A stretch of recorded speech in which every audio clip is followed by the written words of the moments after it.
আজকে কথা বলবো লম্বা হওয়া নিয়ে। বন্ধুরা, হোমিওপ্যাথিতে লম্বা হওয়া নিয়ে ৪ টি বেস্ট হোমিওপ্যাথি ঔষধ নিয়ে আমি আপনাদেরকে দেখানোর চেষ্টা করতেছি। দেখুন, এই ওষুধটি প্রস্তুত করেছেন এসবিএল ওয়ার্ল্ড ক্লাস কোম্পানি। এটা একটা ইন্ডিয়ান ওষুধ। এই ওষুধটি প্রস্তুত করেছেন ডাক্তার রেডওয়ে কোম্পানি। এটা একটা জার্মানি ওষুধ।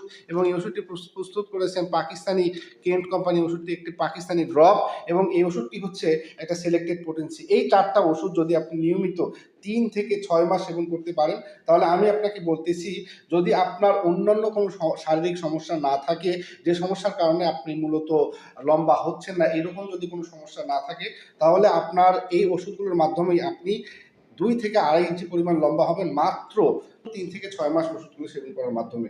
এই ওষুধটার সেবন বিধি হচ্ছে ৩টা করে ঔষধ দিনে ৩ বার সেবন করতে হবে। এই ওষুধটা হচ্ছে ৪টা করে ট্যাবলেট দিনে ৩ বার সেবন করতে হবে। এই ওষুধটা হচ্ছে ১৫ ফোঁটা ওষুধ ১ কাপ পানিতে মিশিয়ে এটা দিনে ৩ বার সেবন করতে হবে।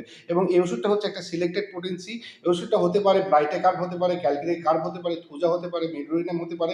এই ওষুধটা সিলেক্টেড পোটেন্সি, অর্থাৎ রোগীর সাথে বিস্তারিত কথা বলার পরে এই ওষুধটা সিলেক্ট করতে হবে। তো ভালো থাকুন, সুস্থ থাকুন। দেখা হবে অন্য কোনো ভিডিওতে নতুন কোনো বিষয় নিয়ে। আসসালামু আলাইকুম ওয়া রাহমাতুল্লাহ।